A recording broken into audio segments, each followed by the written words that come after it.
Hey guys, tonight we're diving, literally, into the ocean's most mind-bending secret, its sheer, unfathomable depth.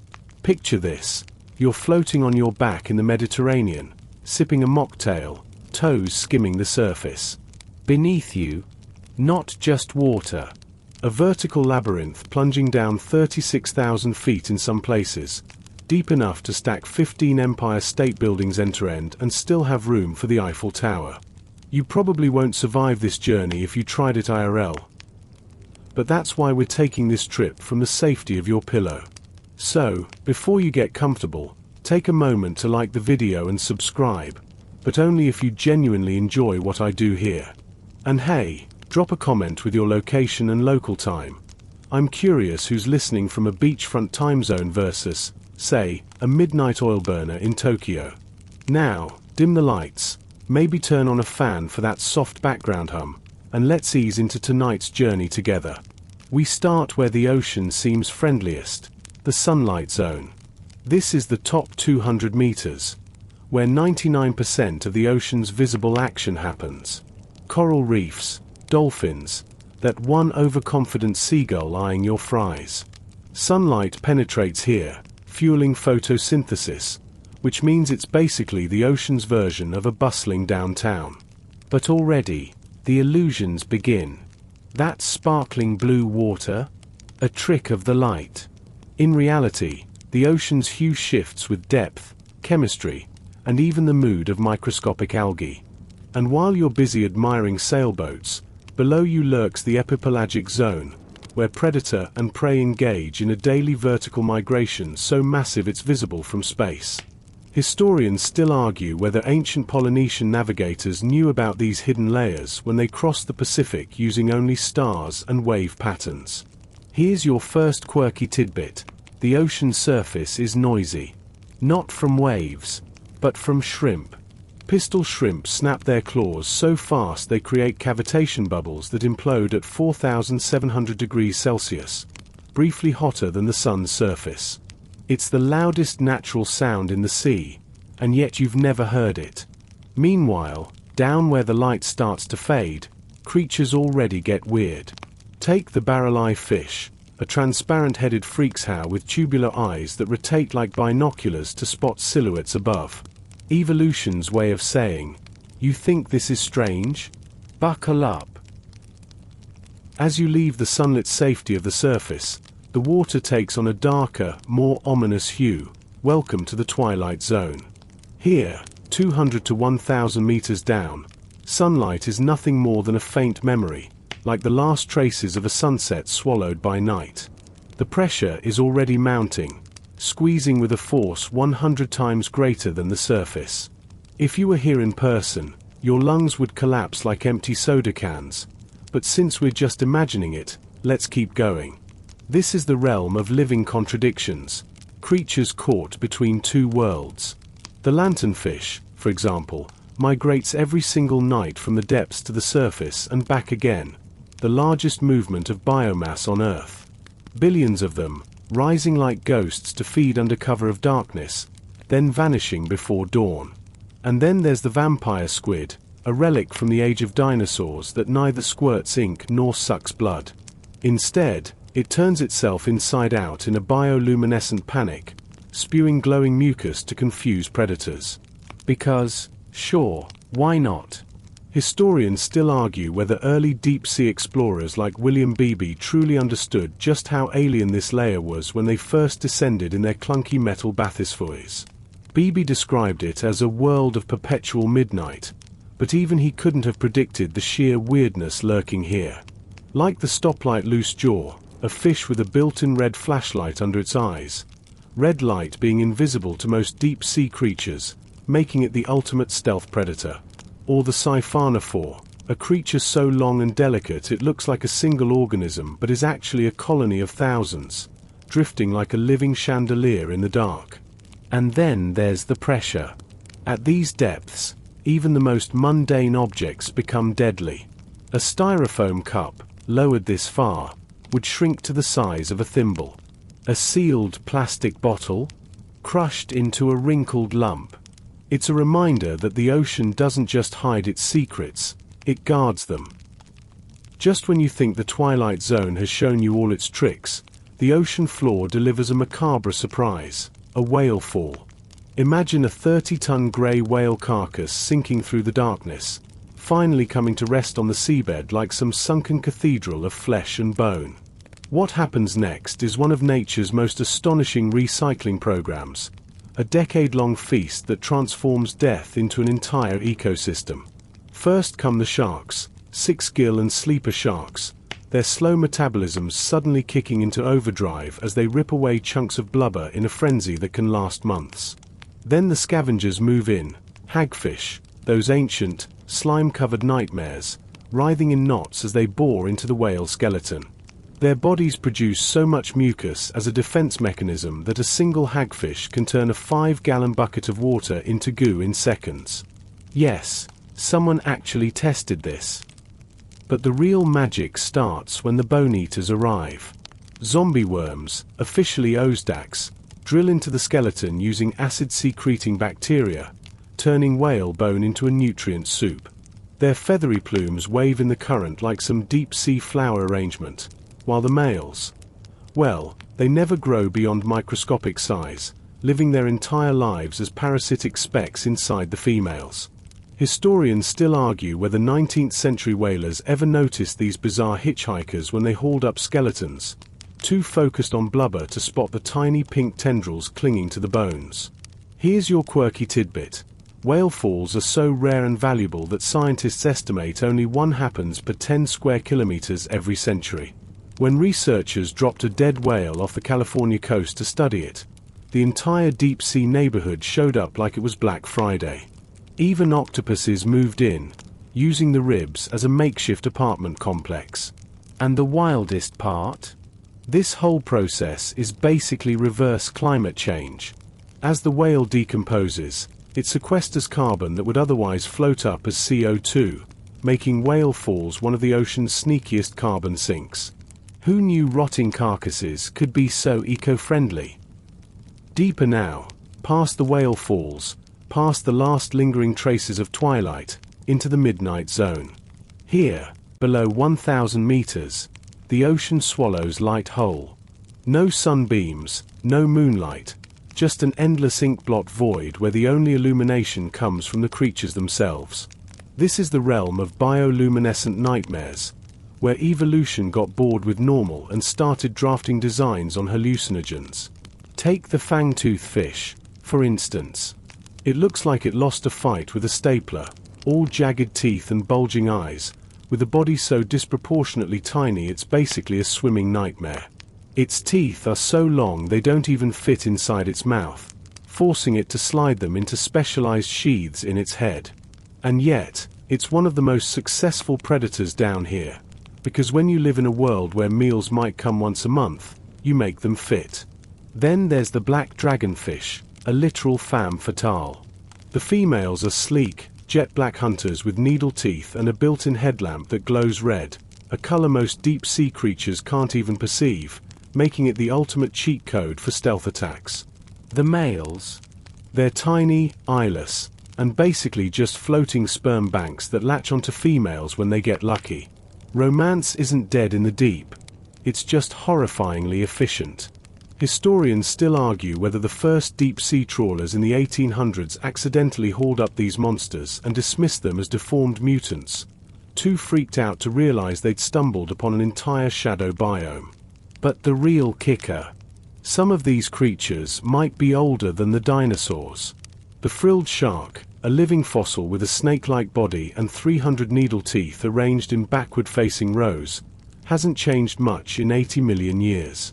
It's like swimming with a relic from the Cretaceous period. If the Cretaceous period had a habit of biting first and asking questions never. And then there's the pressure. At these depths, it's 160 times what you feel on the surface. A human body here would implode so fast your brain wouldn't even have time to process the oh shit before it was over. But the creatures here, they don't just survive, they thrive. Their cells are packed with special molecules that keep them from collapsing like cheap lawn chairs. and their muscles are so adapted to the crush that they'd literally fall apart if brought to the surface. The midnight zone doesn't just defy expectations, it mocks them. Even the most indestructible human creations are no match for the deep's relentless hunger, and the Titanic is proof. Resting at 3,800 meters, the unsinkable ship is being erased, piece by piece, in a process so slow you'd miss it if you blinked, but so inevitable it might as well be a countdown. The pressure here would flatten a school bus into a pancake, yet entire ecosystems treat the wreck like their personal playground. Rustic layers, delicate, icicle-like formations of iron-eating bacteria, drip from the ship's hull, dissolving a pound of steel every day. These microorganisms don't just break metal, they recycle it, turning the Titanic into the world's most macabre buffet.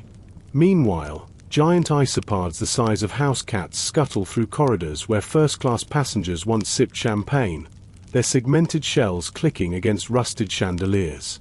Historians still argue whether the ship's rapid sinking preserved artifacts better than a gradual descent.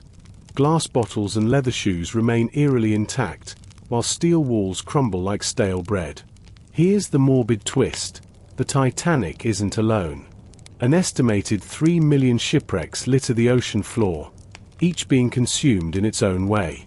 Wooden vessels are devoured by shipworms, actually clam cousins that tunnel like termites, while modern fiberglass hulls get colonized by sponges that secrete acid. The ocean doesn't discriminate. Your luxury yacht and a Viking longship will meet the same gritty fate. But the real kicker: the deep is terrible at returning jewelry. Gold and gemstones may be corrosion-proof, but they're also nearly impossible to find in the pitch-black expanse.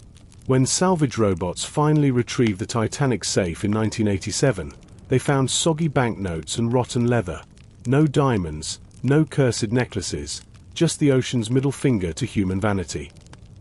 Beneath the shipwrecks and whale falls, the ocean floor flattens into the abyssal plain, a vast, muddy desert spanning more of Earth's surface than all continents combined. You'd expect nothingness here, just endless silt under crushing blackness. But the abyss loves proving us wrong. Every few steps, if you could walk without being pancaked, would reveal another WTF creature straight from a sci-fi prop department. Take the Dumbo octopus, whose ear-like fins make it look like a rejected Pixar character. It flutters through the void at a leisurely pace, because when you live 4,000 meters down where food is scarcer than a decent Wi-Fi signal, energy conservation is key. Then there's the sea pig, a gelatinous, tube-footed blob that vacuum cleans ocean floor gunk like a living Roomba. They're so fragile that bringing one to the surface reduces it to mucus confetti, which is both tragic and weirdly poetic. Historians still argue whether early cartographers who labeled these regions barren on maps just lacked imagination or were too terrified to admit what might lurk down there. Because the abyss isn't empty, it's efficient. Life here operates in slow motion. Greenland sharks can live 400 years, deep-sea corals grow 1 millimeter annually, and bacteria reproduce so slowly a single-cell division might take decades. It's like the entire ecosystem runs on dial-up internet. But the real action happens near hydrothermal vents, where the plane cracks open to spew superheated, mineral-rich water. We'll get to those soon, because the abyss saves its best chaos for last. The abyssal plain may seem lifeless at first glance, until you stumble upon a hydrothermal vent, where the ocean floor literally tears itself open to vomit superheated, mineral-rich water at 400 degrees Celsius. These are the deep sea's equivalent of Vegas, flashy, chaotic, and full of creatures that shouldn't logically exist. The pressure here could crush a nuclear submarine, yet entire ecosystems thrive in this toxic, boiling nightmare. Giant tube worms cluster around the vents, some over 2 meters tall, with no mouth or digestive system. Just a fleshy red plume soaking up sulfur compounds that bacteria inside them convert into food. It's the ultimate roommate arrangement. The worms provide real estate, the bacteria handle takeout. Nearby, vent crabs with heat-resistant legs skitter across surfaces hot enough to melt lead, while wharf crabs, yes, named after that wharf, farm bacteria on their own hairy chests. Because when you live in hell's hot tub, you get creative. Historians still argue whether the 1977 discovery of these vents, which rewrote the definition of life by proving organisms could survive without sunlight, was more shocking than finding aliens would be today. Before then, scientists assumed all food chains started with photosynthesis. But down here, the menu is literally rock soup with a side of poison. Here's the kicker: these vents aren't permanent. They appear and vanish like underwater speakeasies, forcing their residents to play the world's most extreme game of musical chairs. When a vent dies, everything around it either migrates or starves, which explains why some vent snails can smell fresh vents miles away with chemosensory skills that put bloodhounds to shame. And the wildest part? This might be how all life began. The extreme conditions mirror Earth's early oceans, making vents a top candidate for the origin of life itself. So next time you sip soup, remember, you might be tasting the deep sea's oldest family recipe. If the hydrothermal vents are the ocean's Vegas, then the Mariana Trench is its Area 51, a place so secretive and inhospitable that even today, we've mapped less of it than we have the surface of Mars. At nearly 11,000 meters deep, this is where the Pacific Plate gets shoved under the Philippine Plate in a slow-motion geological wrestling match. The pressure here is 1,100 times what you feel on land, enough to instantly crumple a steel beam like tinfoil. And yet, life not only exists here, it flourishes in ways that make biologists question their life choices. Take the Mariana snailfish, the deepest living fish ever discovered.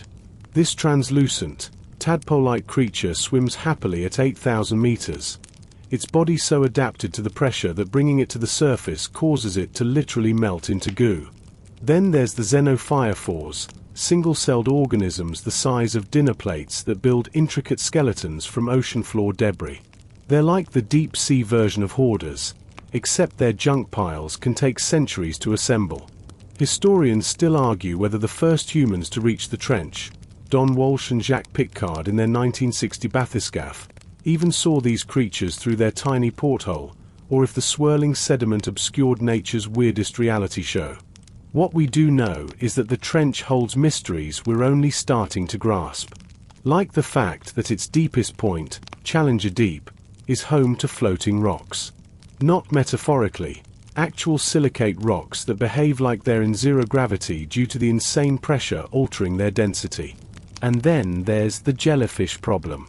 In 2016, a NOAA expedition filmed a jellyfish so large its bell dwarfed their submersible. Scientists still don't know if it was a freakish one-off or evidence that the trench grows everything extra large, a theory supported by the discovery of 30 cm long amphipods, think shrimp on steroids.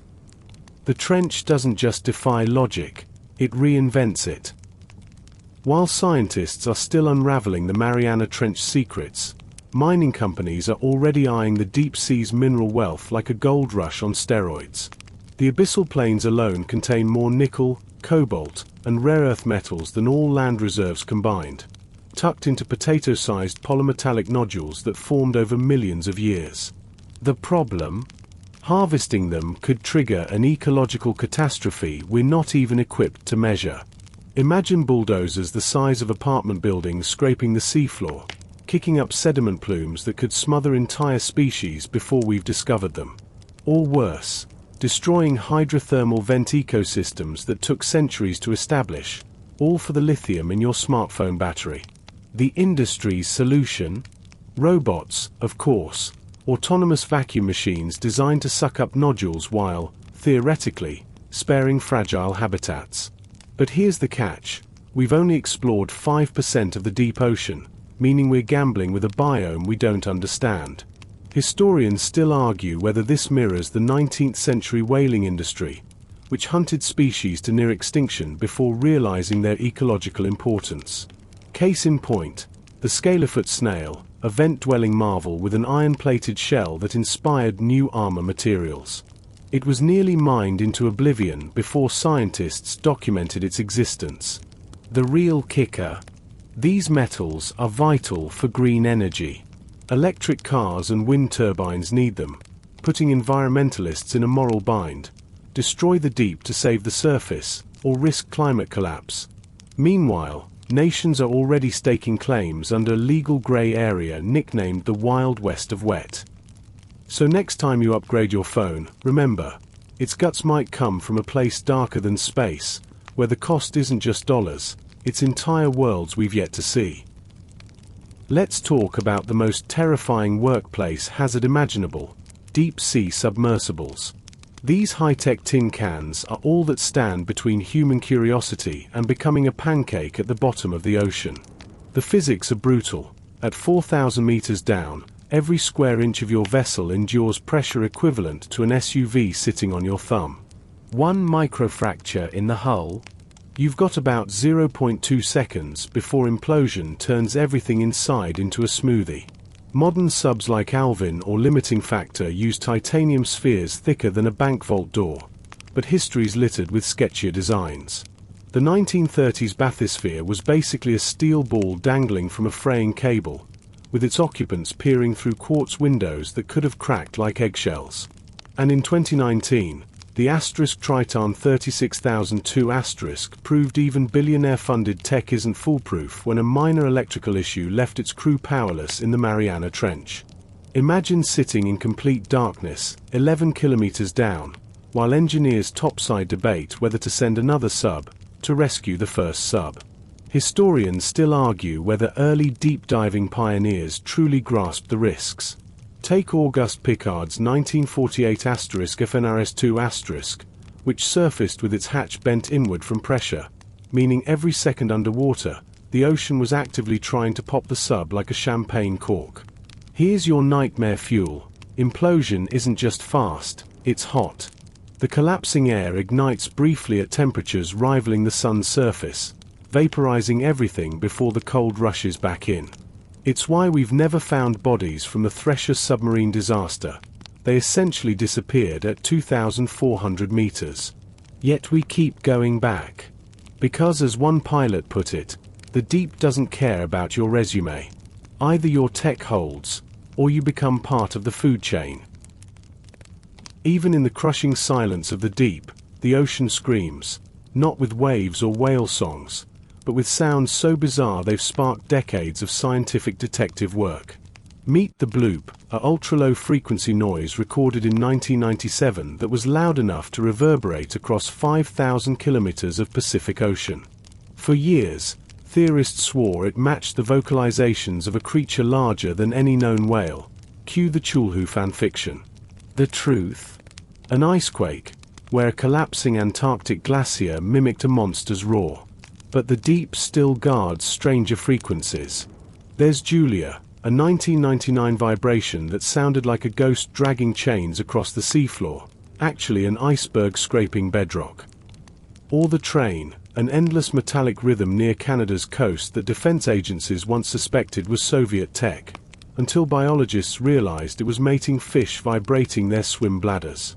Historians still argue whether Cold War sonar operators mistook natural sounds for enemy subs, potentially avoiding nuclear standoffs by sheer dumb luck. Then there's 52 Hz*, the world's loneliest whale.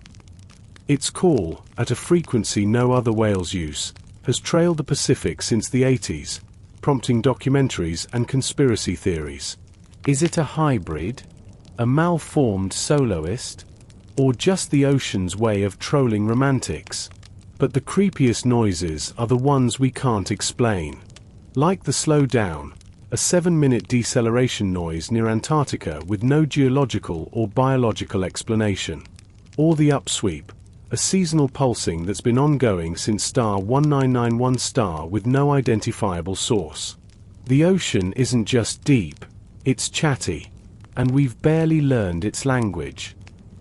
Beneath the eerie symphony of unexplained sounds lies a man-made horror show, the ocean's nuclear graveyard. From 1946 to 1993, at least 13 countries, including the US and USSR, dumped an estimated 200,000 tons of radioactive waste into the deep. Barrels of plutonium, reactor parts, even entire nuclear submarines. The logic? Out of sight, out of mind. Except now, some of those barrels are leaking, and no one wants to foot the bill to retrieve them. The most infamous site sits in the northeast Atlantic, where 28,500 containers, some corroding faster than predicted, rest at 4,000 meters. But the real nightmare fuel is K-278 Komsomolets *, a Soviet sub that sank in 1989 with its nuclear reactor and 2 plutonium warheads. Current readings show radiation levels 800,000 times normal near its wreck, and it's only 1,700 meters down, slowly creeping toward important fishing grounds. Historians still argue whether the dumping was sheer arrogance or a calculated gamble. After all, in the 1950s, some scientists genuinely believed deep-sea currents would dilute radioactivity into harmlessness. Tell that to the Grenadier fish caught near dump sites with cesium-137 levels high enough to glow in a darkroom. Okay, not literally, but you get the point.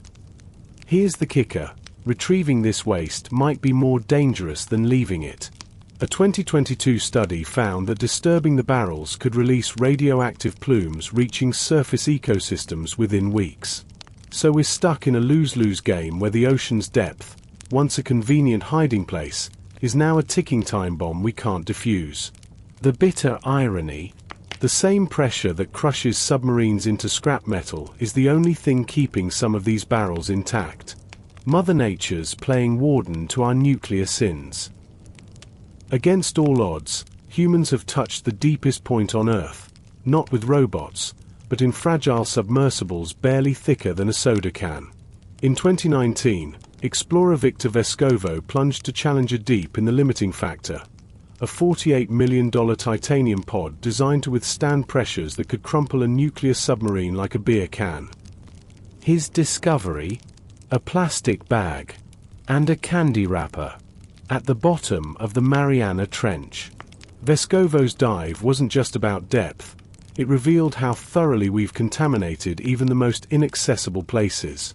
While mapping previously unknown zones, his team discovered 4 new species of amphipods, all with microplastics in their guts. Even here, 11 kilometers down, the Anthropocene epoch leaves its calling card. Historians still argue whether the 1960 Trieste dive, the first crewed Challenger Deep expedition, had a cleaner view, though they missed a lot, since their floodlight illuminated only 20 meters of the void.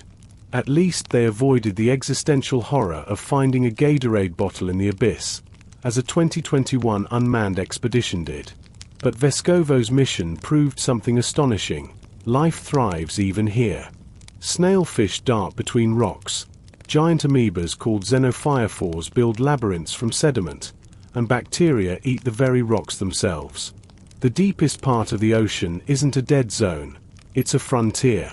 The real question isn't can we go deeper? It's should we? Every visit risks introducing contaminants, or worse, inspiring industries to chase the next big resource. After all, if we'll mine asteroids someday, why not the trench?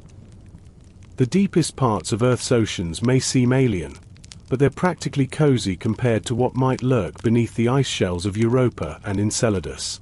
Jupiter's and Saturn's moons harbor global subsurface oceans, some deeper than ours, heated by tidal forces rather than sunlight. And if life thrives in our hydrothermal vents, why not in theirs? NASA's Europa Clipper mission, launching soon, will scan for plumes that might carry microbial hitchhikers to the surface. Imagine discovering second Genesis right in our solar system, a shadow biosphere with DNA, or something stranger, forged in alien abysses. Back on Earth, the deep ocean is already rehearsing for extraterrestrial exploration. Brine pools, underwater lakes so salty they create deadly, shimmering borders, mimic the extreme chemistry predicted on Europa. Here, eels risk death to gulp the toxic fluid, like daredevils testing an alien habitat. Meanwhile, methane seeps host worms that farm symbiotic bacteria, a survival strategy that could work on hydrocarbon-rich worlds like Titan. Historians still argue whether humanity's obsession with deep-sea exploration has always been, subconsciously, about preparing for space. The parallels are eerie: crushing pressure versus vacuum, total darkness, and ecosystems divorced from sunlight. Even our tech overlaps, ROVs, remotely operated vehicles, used for Titanic dives evolved into Mars rover prototypes. Here's the cosmic joke. We're spending billions to drill through 15 kilometers of Europan ice, while ignoring the asterisk 10-kilometer deep asterisk trenches in our backyard that could answer the same questions. The ocean isn't just deep, it's a dress rehearsal for the stars. We've traveled from sunlit waves to the Mariana Trench, from whale falls to nuclear graveyards, but here's the uncomfortable truth. The deep ocean isn't just interesting. It's essential. It regulates Earth's climate by storing 90% of our excess heat and 30% of CO2 emissions. Its currents dictate weather patterns that grow your food. Its microbes produce half the oxygen in every breath you take. And we're gutting it blindfolded. Overfishing has reduced large predatory fish by 90% since 1950. Deep-sea trawling scrapes entire ecosystems off the seafloor like clear-cutting a forest, except forests regrow in decades. These habitats need millennia. Even the Twilight Zone's carbon-storing marine snow is under threat, as companies target it for fish meal to feed livestock. We're literally eating the planet's life support system one aquaculture pellet at a time.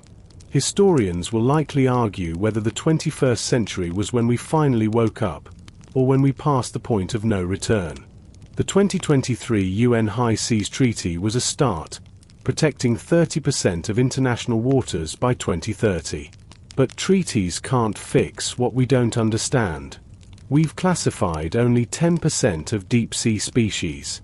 For all we know, we're already extincting the next medical breakthrough. See horseshoe crabblood's role in vaccine safety testing. So tonight, as you drift towards sleep, remember, the ocean's depth isn't just a curiosity. It's the pulse we've been taking for granted. And it's running out of time. As we surface from this journey, let the weight of the deep settle gently in your mind. Picture the ocean not as a distant mystery, but as a living, breathing layer of our world, one that cradles both wonders and warnings in its darkness. Those trenches and vents, those glowing creatures and forgotten shipwrecks, they're not just stories. They're reminders of how much remains unseen, how much we're still learning. Breathe slowly now, syncing your rhythm to the imagined ebb and flow of distant currents. The ocean will keep its secrets a little longer. For tonight, just rest. Let the vastness that terrified and fascinated you become a lullaby. The deep isn't going anywhere, but it's waiting for us to pay attention.